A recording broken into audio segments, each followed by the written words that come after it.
Welcome to a new episode of Infinite Games, a show about the misfits, rebels, and idealists reshaping the way we work, live, and play. All told through in-depth conversations with founders and investors working at the edge of what's next. I'm Daniel Scrivner, and on the show today, I sit down with serial entrepreneur Marshall Haas to decode the lessons he's learned founding and scaling Need, Want, Peel, and most recently, Shepherd. After launching a collection of products from innovative smart betting to wearable emoji masks under the name Need, Want in 2013, Marshall doubled down on their most successful product. That happened to be insanely thin iPhone cases that they marketed under the name Peel, a business that nearly 10 years later still sells hundreds of thousands of cases a year.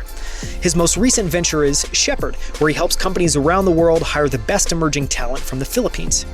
In this episode, we cover the lessons Marshall learned from Need Want, including some insanely frustrating experiences manufacturing their smart betting, and how he took those learnings and incorporated them into Peel. Marshall's process for taking something from a foggy idea to a profitable company. How he eliminates waste from unnecessary tools to things that don't even need to be done to simplify his companies, and why he landed on solve simple problems, build profitable businesses as his mantra. To learn more about Marshall, visit marshallhaas.com. That's MarshallHaas.com. And you can also find him on Twitter at Marshall, but this time with one L. So that's Marshall.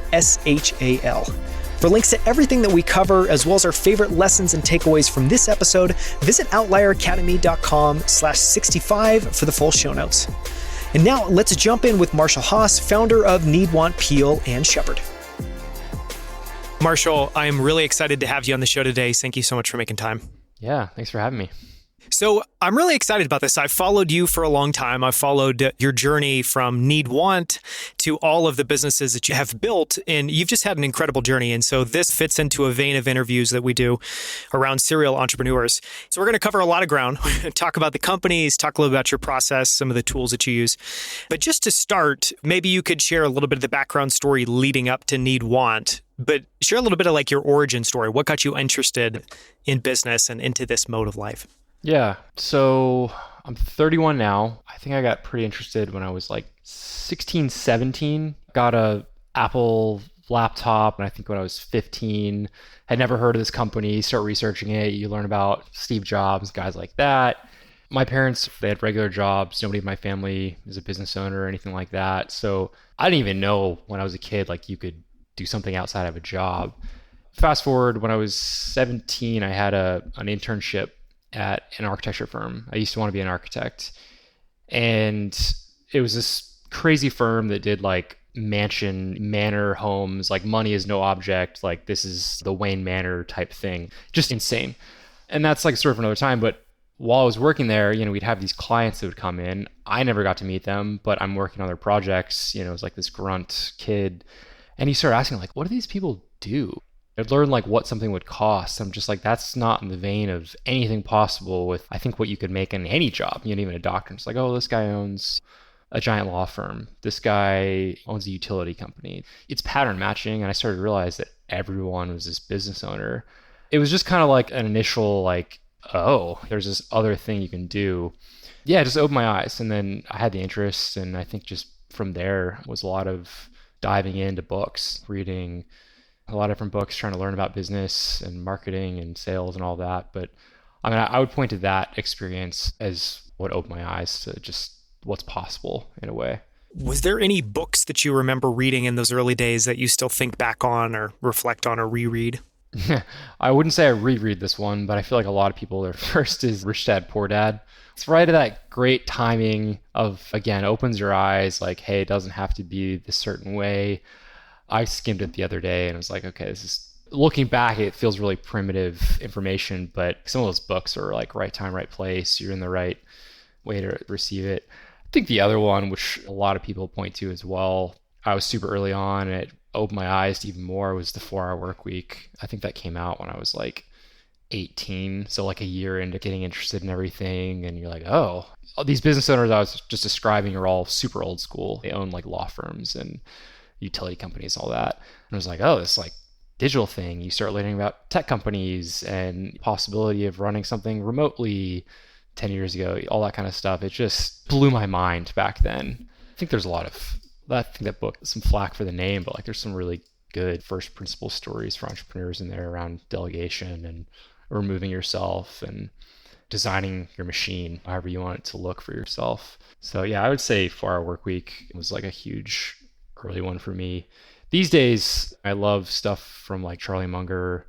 He's just like a smart old man that you just would love to sit down and be your grandfather and pick his brain for hours on end. But luckily, there's a ton of books of all of his stuff. Was there something you felt like drew you in? It sounds like maybe it was this idea of autonomy, owning your own destiny. What was it at a meta level, do you think, was like, okay, I think I need to pursue this, or this is speaking to me? I think I've always been creative, not necessarily in any specific, it's not like I'm great at drawing, I was new drafting for architecture, but just like as a high level creative, always interested in ideas and the idea of making something, whether it's guys that would build a high performance car that they built in their garage themselves to learning about guys that build businesses. Just the craft of having an idea for something and then seeing it through and being able to step back and like see something. That side is super cool to me. There's, of course, the monetary motivations with starting a business. Again, I started to realize there's kind of this ceiling if you have a job, and then this unlocked ceiling as far as income when you see these people that are near billionaires building these houses, and you're like, oh, so of course that's there. But yeah, I think it's the creation side is what excites me with all of this. I'd love to jump in and talk about some of the businesses that you've built over the years. And if I'm getting the story correct, I think the first major one was Need Want. And there's a lot to uncover there. I don't want to give any away. So do you mind talking a little bit about the origin story and what you were experimenting with there and how that concluded? Yeah. So how I describe Need Want today versus what it was back then is different. So around 2012, I want to say, I think I was 22 at the time. I was in software working on a startup that kind of ultimately was acqui-hired and wasn't going great, but I think had a good landing. So I was in software, thought I wanted to do something in the software space. But over here, I've always had this entrepreneur ADD. It's like, oh, what's this physical product thing? I forget what even turned my attention to physical products. I think it was seeing some Kickstarter. Back then, it was mostly like trying to fund a art project or whatever, but there started to be some physical products on Kickstarter and realizing, these are like 1 or 2 person teams. Again, eyes opened. You don't have to be a massive Unilever or massive consumer packaged goods company to make something. So I started just like keeping a log of little annoyances I had in my life that could maybe be a physical product. And the first one that I settled on was the idea of making your bed and how it could be improved. So ultimately designed, if you break down what goes into making your bed, if you sleep with a top sheet, is tucking in the top sheet or realigning, your blanket and your sheet. That's kind of the core of making your bed. And if you optimize that and cut the top sheet and duvet to be the same size, and then we added a snap system along the 2 sides every like 18 inches or so. They kind of were free flowing, but still stayed aligned in your sleep. So that was kind of the idea. Prototyped it with the seamstress. I planned to do a Kickstarter for it. And so this is all while I'm full-time in this other thing. It's like a side project. I think I originally was trying to get my mom and sister to just run with the idea, and they didn't really take it. And I just was still super curious about doing a physical product. It starts with one. The story goes, basically, I met my co-founder, John Wheatley, co-founder of Need Want, via Twitter. So he was this other software guy, way more successful in software. He had a startup that went through YC. There was a social network, raised a bunch of money. He did the whole Silicon Valley thing. But he was like the only guy that I saw that was in software and also dabbling with physical products on the side. So John had just started Peel, which is a super thin iPhone case brand.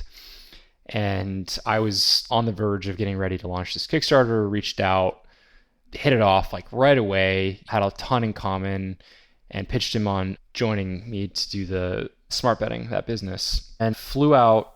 I was in Canada at that time for the last company and flew out to San Francisco to come hang out with John. Like first time we ever officially met in person, stayed with him for like a week. We were filming a Kickstarter video.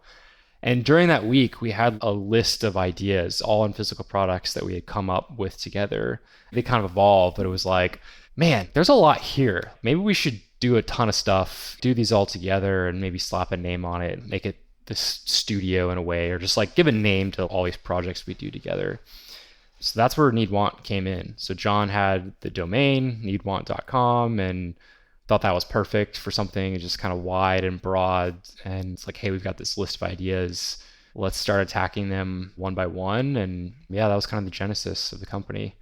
I remember, I think one of the products was also like an emoji mask. Yeah. Maybe one was pool floaties. It's like all of these comical fun.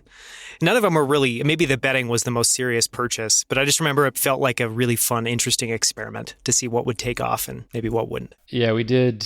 So, I mean, I could go through them real quick. There was Smart Bedding, which eventually rebranded to Primary Goods. We kind of expanded more like home goods, did a mattress and other stuff in that. Mod Notebooks was the second one that we had an idea for, and that was essentially a paper notebook, similar to like a Moleskine quality, thick paper, all that. But in the back cover, hidden in was a prepaid shipping label. So then when you finish your notes, you could put it in that envelope, ship it off, and it would go to a scanning center, and we would digitize all of your notes for you. And then we had this companion app that would sync with Evernote and Dropbox and all that. That was our one that like kind of bridged physical and digital. And then, yeah, Emoji Masks was like a really fast Halloween side project to everything that I had like a little viral hit for 30 days and then fizzled out. No pull floaties that I remember, but a lot of different stuff that we would throw against the wall. And then we eventually acquired Peel from John. It made sense to use company resources and grow that one. But yeah, it was this startup studio in a way, but not trying to raise a ton of money for everything. For a long time, everything was run by the same core team. I had all these 3 or 4 different brands going at one point, and it was a lot of fun. It's like scratching our entrepreneur ADD itch at scale, and that's what it was back then anyway. I wanted to bring that up in part because I feel like that's the dream of every entrepreneur is you have all of these ideas and you really have to fight this urge to ship them all. Or sometimes you wanted to ship them all and I guess see what happens. And so I'm curious, when you reflect back on that, what were some of the biggest lessons you learned? I mean, and they could be things like, hey, you can see a great blip of traction. Doesn't mean it's going to be there 30 days later in the case of emoji masks. But I'm just curious, when you think back, what are the lessons that shine through? Yeah, I mean, to that one, I think it's like pattern recognition looking back. So a lot of the lessons learned was, one of the big ones is just, we know the margins in all these different businesses that we've done. And the pattern of the ones that have done really well and grown and have become real businesses, one had good gross margins. That was the problem with the bedding company, is we didn't have the best margins on that one. So it was really tough on cash flow, and every dollar that you bring in, half of it is going to reorder. Just keep a baseline revenue. Forget if you want to grow and step up to the next level of revenue. And then, yeah, attacking problems that are going to be around. I mean, we knew emoji masks. We had the right expectations going into it that it was just going to be this side project. It's not like a problem. It's a novelty thing that it's just for fun. What are problems that are going to be lasting? That's been the theme. The Peel is our biggest one that came out of that era. And people still want a cell phone case that protects, that isn't hideous. That was kind of the genesis, was just like a case that doesn't make your sexy new iPhone look disgusting. Like the opposite at the time is like OtterBox. You get this amazing new iPhone and you slap this like thick piece of plastic on it. It looks nothing like what Apple intended, and people still care about aesthetic today. Long term, I think about that business and wonder what the iPhone is going to look like in 10 years. It's probably going to be in your ear and not need a case, but whatever, we'll cross that bridge when we get there. You have a lot of years left, I think, on that one. For sure. Yeah, it's so funny. I mean, I typically will buy the Apple cases. It's like once a year, I maybe take the case off for whatever reason. And it's almost like you discover a new phone underneath the case where you're like, oh my gosh, this is so thin. You forget how beautiful it is because, yeah, you just surround it in a case. So with Peel, that business has been going on now, 10 years, something like that? 8 or 9, maybe at 9, almost at 9. Yeah. I mean, it's been fascinating. I think obviously when you zoom out, I think businesses that create accessories in the Apple ecosystem. I mean, one, it's a huge market, so I'm not surprised you guys have been able to stay. What lessons have you learned over that time? Because obviously looking forward, you think maybe that business is smaller, or maybe it doesn't exist. So I guess I'd be curious, what has it been like running it? And we can dive into some more questions after. Anything that's novel or interesting that you've learned running that business? Because I've never had exposure to a business in the Apple ecosystem. So I'm guessing there's partly something interesting there, maybe something interesting about just like how persistent it is, this market for cases. Yeah, I mean, so a typical e-commerce business, every year Q4 from around Black Friday to Christmas, like that's everyone's busy season. People are buying gifts. That's why. Money's flowing. That's usually when you make your profits for the year for the most part. Like I know a lot of friends that like they're basically break even up until that point and then they crush it then. For Peel, we've got this great boost to that, which is the Apple keynote, whenever that is. Sometimes it's September, sometimes it's October. We cross our fingers that it's September every year because it kicks off our busy season. So we get this extra 1 to 2 months busy season. We catch our breath about now. We're late October, get reorders going to prep for Black Friday, Cyber Monday, and the Christmas rush. So yeah, running that business and being tied very much one-to-one of how well the iPhone does that year is kind of how the business works. And it's just fun from the inside. We try to match. So we have 10 colors for the iPhone 13, and we do try to match at least the most popular ones, like one-to-one. Like a black case, there's black phone. If you buy that one, it looks just like your iPhone. We're going to come out with a Sierra blue color that'll match that. But looking at the sales data in the year, like you can tell, I don't think Apple releases that stuff, like what color does well, like all that. But we kind of just have that data, which is just fun. I'm an Apple fan. That's why I have that company still. And it's just cool to see what's popular in their product lineup and can kind of tell if the iPhone's doing well and well received one year to the next before Apple releases those numbers. I feel like it's insider trading if I go buy their stock off of some of this information I have, but that part's been fun just as a Apple fan since the very beginning when I got my first laptop when I was a little kid. What are the good and bads of, you've had a few physical product businesses. You've had this one that's now been going 8 or 9 years. What have you learned, good and bad, about what it takes today to manufacture a physical product, get it built somewhere, have it here, be able to sell it, fulfill it, and all the challenges involved there? Yeah, luckily now we're kind of a well-oiled machine as far as the production. We have a few factories, but with our main factory, we have a rep in China, a third-party representative of our interests that will go to the factory and check up on quality control, things like that. But yeah, I mean, getting something up and going like that, we just had to navigate all those things. And there were some times where we took a leap of faith with like doing a production run. We've had some bad experiences with smart betting and the Kickstarter and having bad factories, but I've gone to China quite a few times. And the first time we went and we toured the factory, I'm just thinking we're going to go in, we're going to see how it's done, and then we're going to try to like renegotiate. Here I am thinking that our stuff is made, we work with them closely, but I don't have every detail of how the factory runs. It's a partner of ours. And going in, I'm just thinking they're just like pulling a lever on a machine. Everything's going to be automated down a conveyor belt. And I was really shocked to see how much is still done by hand, even at like a big scale. I mean, we're ordering, we do hundreds of thousands. It's still, yes, there's a machine that stamps out a peel case. After that, it's a lot of manual stuff. So, I mean, to give you a quick overview, it comes off the machine and it's two pieces coming together and there's a seam. Someone by hand with a sharp knife, and they look like craftsmen, just like shaving off the excess plastic, goes down a line, they put it over a flame to get off any of the excess, goes to another area, one out of so many, they test fit just to make sure that batch is like correct and there's no like weird issue. I think they're brushed off of any of this excess plastic. Step one, machine, everything else is done by humans. So kind of blew my mind. I think as Westerners, we have this view of China and sometimes not in great light, but I'm kind of the advocate, and I tell everyone that'll listen to me that like there's a bunch of craftsmen over in China. It's impressive. It's just plentiful. Everyone's like really great, and more is done by hand than you'd actually think.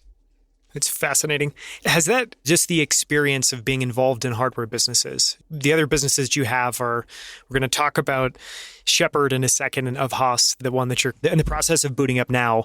One of those obviously is in real estate, definitely has some physical things involved. The other is, I don't know, doesn't have too much physical in the nature of what you're producing. So I'm curious, this experience, has this shaped or set a bar for you in terms of, one, I'm just never going to do another physical goods business. Two, if I do, it has to look like this or have this scale or have these margins. How do you think about what you would do differently or what would make that interesting in the future? Yeah, I do have some like rules I've set up if I were to do another e-commerce brand of like nice to have stuff. And then there's other check marks that are like, look, it's got to be this. Some of that falls in margins, which I touched on. Then Shepherd's is an agency, which I don't have an office or anything. It's all just services. I've gotten to see pros and cons with different types of businesses. There's certainly, sexy as e-commerce has become, there's definitely a lot of negatives with it. If you screw something up, I know in software, you can change the line of code and fix for 1 or a billion users. And with a physical item, better not do that because they're in customer hands and that's kind of catastrophic. You can, of course, iterate on the next one. Just hopefully the mistake was nothing too big. I'm sorry, I'm getting off topic. What was the first part of your question, though? No, just any specifics. If I put myself in your shoes, and I've had experience with digital businesses that are in software, which just look and feel very different. I mean, as an example, I have a friend also named Daniel who owns a business making accessories for dogs called Woof, and he's an incredible industrial designer. We have conversations all the time where he's just like, I can't believe that I made this decision to work in physical goods because everything takes 6 months to 9 months. It's just so slow. And so I guess the question is just, has being involved in a physical goods business or businesses just either made it, this isn't a good business, I'm not going to do it, or just shaped a certain set of rules around what has to be true for you to be interested in the future? And mostly what I'm trying to get at there is for someone listening who's maybe thinking about, should I do this physical thing or something that's in software or digital? How would you encourage them to think through that decision? Yeah. So to answer the first part of that, I would do another business. It hasn't scared me away or anything, doing it for so long. Some of the things that I would encourage someone if they are interested in doing an e-commerce business, we already touched on some of this already, but you're going to do this as a business. It's not just like a side project like the Emoji Mask thing. You can test product and everything, but you know if the problem you're going after is something that is going to be around or it's novel. Are you doing something that it's not a novelty? And that's just like a high level thing, but more specifically, the margin stuff. I mean, I think that's the thing that people get trapped and messed up in. And it usually comes down to they're just not charging enough for the product. They're like, oh, I've got this idea for an alarm clock of some sort, and it's going to cost me $25, and I'm going to sell it for $50. Please don't up your price or find a better. Usually the easiest thing is just price higher and then justify why you're pricing higher, not there's only so much leeway in manufacturing. I mean, you may get that down to 18 or something, but I mean, as far as like gross margin goes, someone even tweeted like a chart a while back, but it's like 50 to 60% is baseline, like, okay, 70 to 80, great. You've got a solid business. You should have good cash flow with that. The dials are aligned to make it work. And then if you're at like 90% gross margin, cool, you've got like a cash machine. And I think companies publicly, like a company like Gillette with razors, they're like a 90% gross margin business. That's like the goalpost of where you'd want to be. And the reason for that is people, start from like, oh, that's fair, charging double for something. Sure, if it's just like you selling it to me here and now, but as you grow, like you just don't know what you don't know until you get there. It's Facebook advertising costs, Google costs, however you're acquiring your customers. Maybe you're not doing direct and you're selling into retail, like that's their own calculation. Customer support, credit card processing fees, all the software involved to run your business, people, customer support, employees, fulfillment costs, just mistakes, margin of error. As far as I think in today's age, offering good customer support, yeah, you got to answer your emails in a timely manner, but a lot of times it's just like eating it. You ship them the wrong item, don't make them ship it back and fill the other one. And yeah, you're going to have a percentage of those that with out of 100 orders, you may get 3 or 4. It's all the above costs and then left over to have profit to do it again tomorrow. I could not stress enough, healthy margins for someone getting into e-commerce. No one else can see, but I can see by the look on your face. Yeah. That one hits home. It's also the benefit as well, too, of studying other businesses. I remember growing up, you have no idea what the input costs of something you buy on the shelf is. But then as you study that example you gave, Gillette, I mean, sometimes you're just like, wow, it is absolutely incredible the amount of margin that's built into stuff every single day that you buy. But that's what it costs. And ultimately, at the end of the day, no consumer knows the input costs. They don't know the markup. They just know what you're giving them and if they feel like it's valuable or not. Yeah. It's good advice. I thought it would be interesting to change paces when we talk about Shepherd, walking people through the process of how you went from an idea, or at least knowing a problem and having a rough idea of how you might solve that, marketing that business and scaling it. And I know the origin story was really interesting of having spent a bunch of time traveling, meeting these incredible people, recruiting people for some of your businesses and thinking that that might be useful for other people. Would you share a little bit of the origin story of Shepherd and even in the earliest incarnation of like what made you interested or think that there was something there? So for those that don't know, Shepherd is a headhunter agency focused on overseas talent. And so right now, specifically, we're targeting the Philippines is where we source the majority of our candidates for US companies. And that may expand to some other countries soon. And so our model is we get paid when we place someone at a client's company, and that's the only time we get paid. So it's a great sales proposition for us. It makes an easy sale. It's no risk up front for someone that hires us. And then if we find them someone that they like and they do want to hire, that's when we apply our fee, which is essentially a percentage of their presumed first year salary, which is how most headhunter agencies work. The genesis of that, I mean, rewinding 10 years, I won't go through 10 years worth, but just my very, very first business, when I was in architecture and started dabbling, I would call it, in business, I was offering architectural renderings services to other firms on the side. And it's like the sign out front of a new development of like what it's going to look like, whether it's a watercolor painting or it's a 3D rendering. I was offering that to other firms. And then I partnered with a agency actually in the Philippines, and just so happened to be in the Philippines to do the work, and I got the difference, and that was kind of my first business. Quite small, but it opened my eyes to like what things can cost overseas versus here and all of that. We hired some customer support people, our bookkeeper, and became like a financial modeler. She's based in the Philippines. And then Jomer, who I started Shepherd with, he was working with us. He was kind of doing operations, a little bit of everything. He was kind of like I don't know if floater is even seen as a negative term, but he was kind of like a floater in the company. He would help a little here, a little there, a really good generalist inside the company. We just became friends, talking in Slack every day, real funny, friendly guy. We'd talk every single day, just about everything. And so when my wife and I were traveling in 2019, we were kind of doing the nomad thing for a bit. Wanted to come hang out with him, and Venice is our other employee there. So we went out to the Philippines and we're there for 10 days, and it's great. Finally got to meet these people I've been working with for years. Jomer, I know, has always had the itch to maybe start something at some point. And we were just hanging out as friends, and he was pitching me on like different ideas he had. And one was, it wasn't so much headhunter, it was more so if you need a podcast editor or something, we would hire them and then just up the hours. So like we would still manage that person, but charge you double or whatever.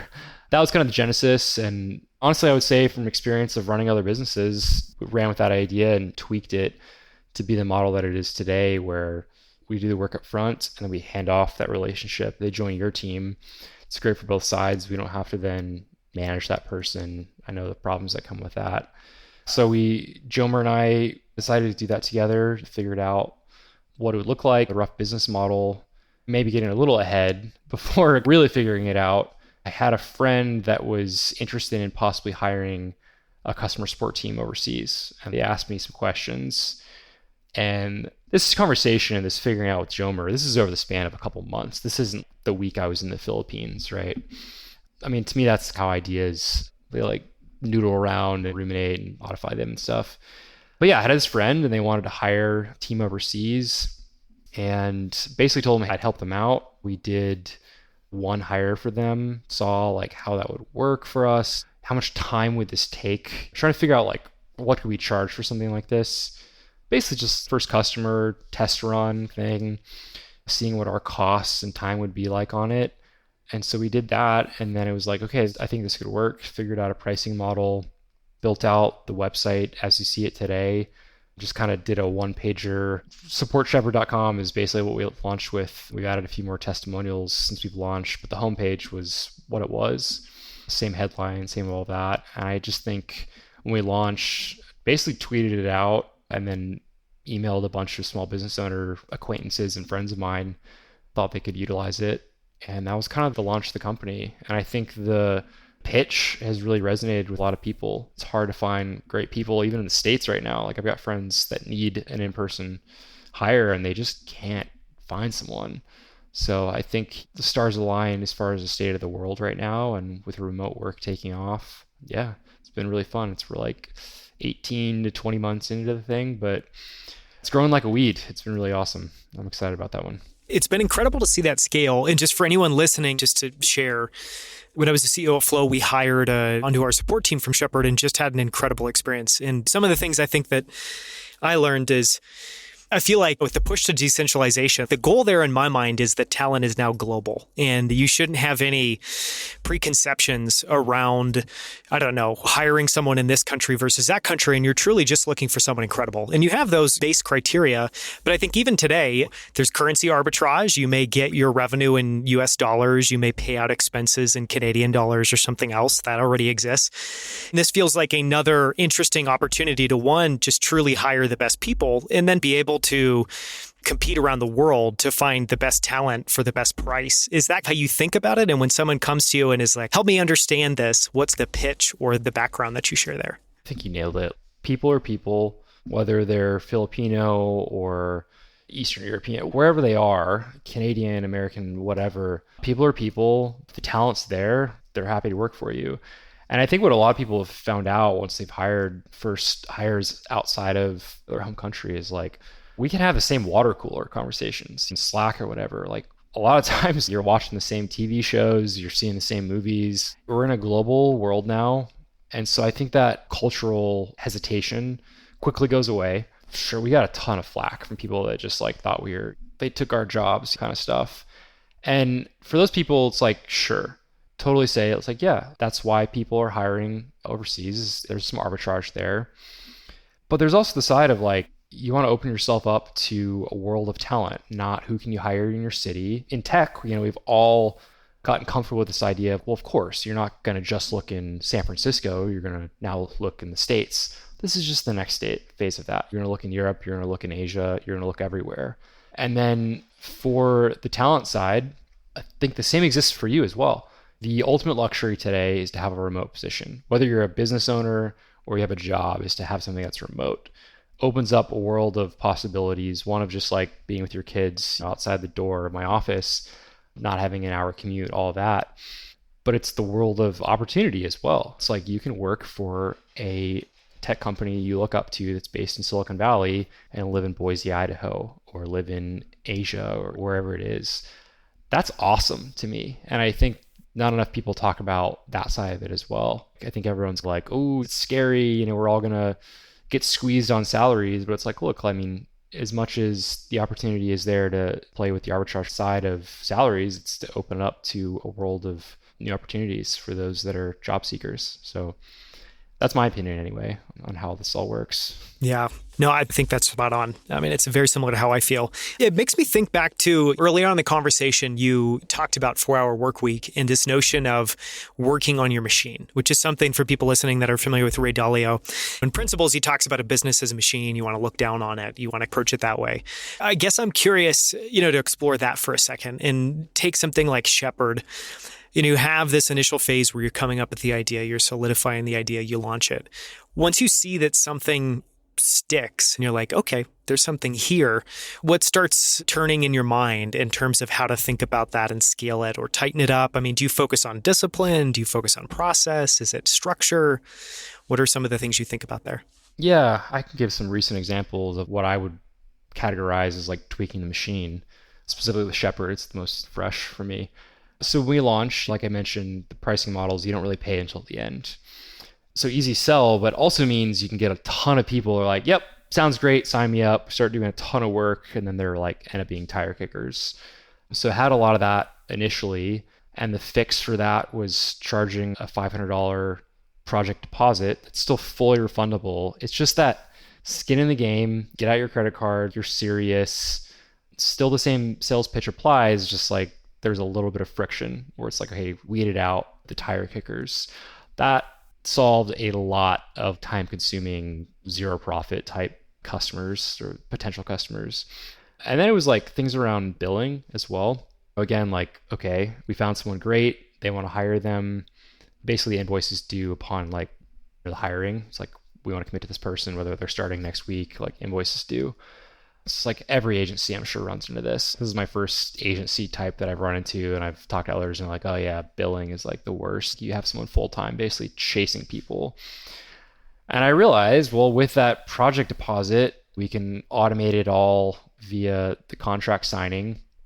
Well, now like a SaaS product that has a free trial that requires a credit card, we have the credit card on file and we just built it into the project contract that we're going to charge your card the amount. I mean, we'll send an email notifying it, but that change again was like a game changer for internal efficiency. So it's like little things like that where it's like you may have this thing you're running and you're like, oh, this part of the business is so annoying. Like I hate it.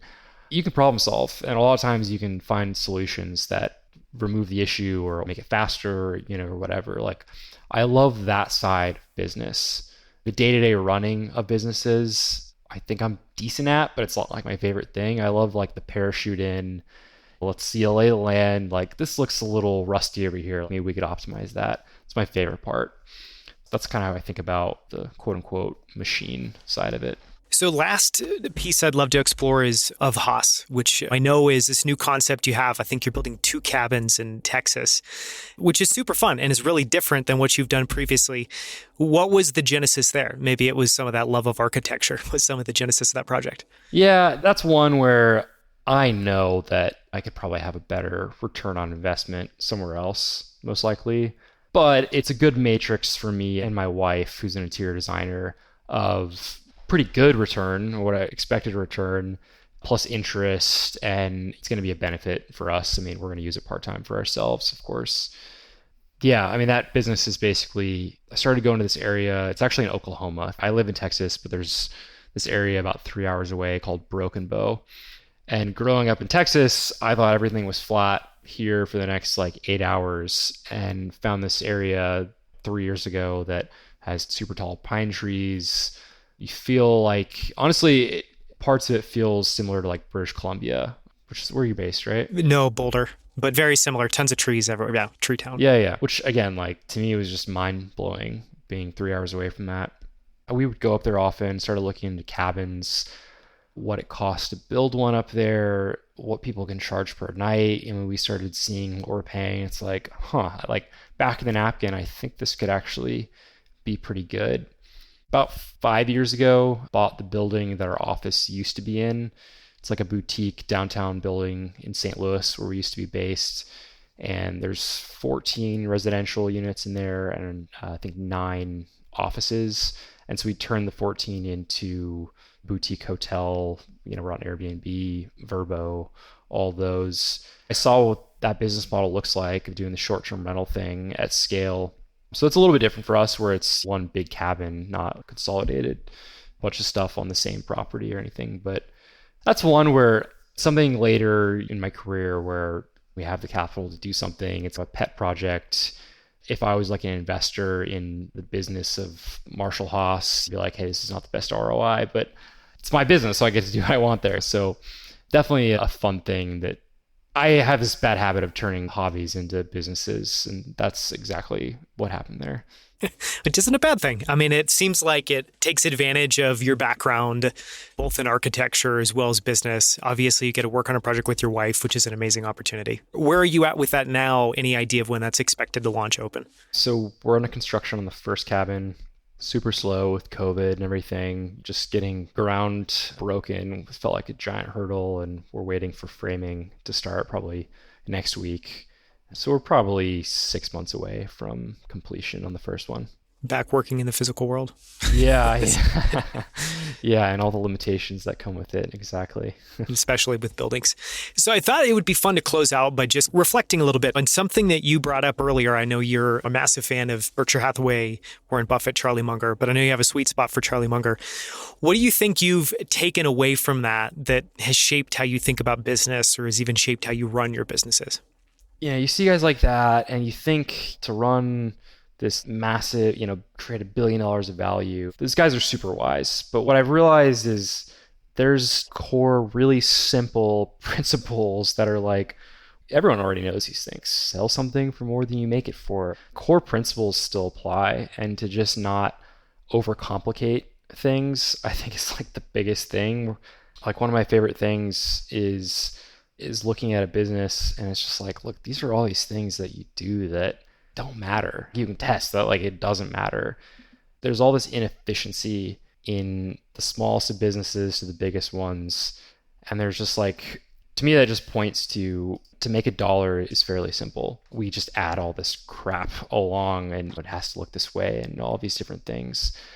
For me, it's just like back to basics. And as you go along, we've added a lot of complexity to our businesses and it's good to like look at everything and what can we cut? What can we be more efficient on? The basics matter. I mean, also those guys like family life, everything outside of everything we've talked about, you want to be really well-rounded in those things. You want to exercise, you want to have a long life and be healthy and like you think clearer and you can just be a better operator. All these things, eat your vegetables. The older I've gotten, the more I'm just kind of like, yeah, I mean, all the things that everyone's told you all along from the start are what matter. Being a good person, you come across sleazy people in business and nobody ever lasts. Sure, they probably got ahead for a couple of years, but eventually it caught up to them. I look at that through the lens of like, well, it's back to basics. Just be a good person and operate with some integrity and you can be around long enough to see some success for yourself. Yeah. I love it. You're playing a long-term different game than short-term optimization. Yeah. 2 last closing questions. One, if you could go back in time and whisper something in your ear, advice or words of wisdom, back when you were launching out on this journey to found, need, want, and start then launching these businesses, is there anything you would go back and tell yourself or remind yourself? To be honest, I don't think I would change anything. My first part of it, if I could whisper to myself, chill out, it'll all work out. Then I started thinking through, it's like, I think that early angst and anxiety I had, the chip on your shoulder, I think a lot of people have when they first start out, want to prove yourself, all that was good for the period of time that I was in and being paranoid of what's going to destroy our business.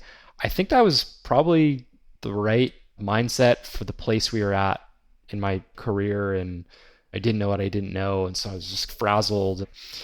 I don't think I would change that. I think certain things are appropriate for different times, and I put that in there. Looking back, I should have chilled out, or I wish I enjoyed it a little bit more, but I could argue both sides to it, and I think it was useful back then. I think that's great advice. I think sometimes you need to go through those things to become a better version of yourself too. Exactly. So, Yeah. It's all a journey. Last question. For someone listening that's been thinking about launching a business for a while, is back where you were when you first started your journey, any advice you would give them? Yeah, I mean, obviously it depends on what they're trying to start. Not to repeat myself again, but I'm going to repeat myself again, which is attack problems that you think are going to be around long enough. One thing I think that really helped me early on is the things that worked out were problems that I had, whether they were little annoyances, like John and I both hated ruining the aesthetic of your phone. We didn't have to do a focus group. We didn't have to workshop anything. We just knew. You skipped all of that to figure that out. It was just innate.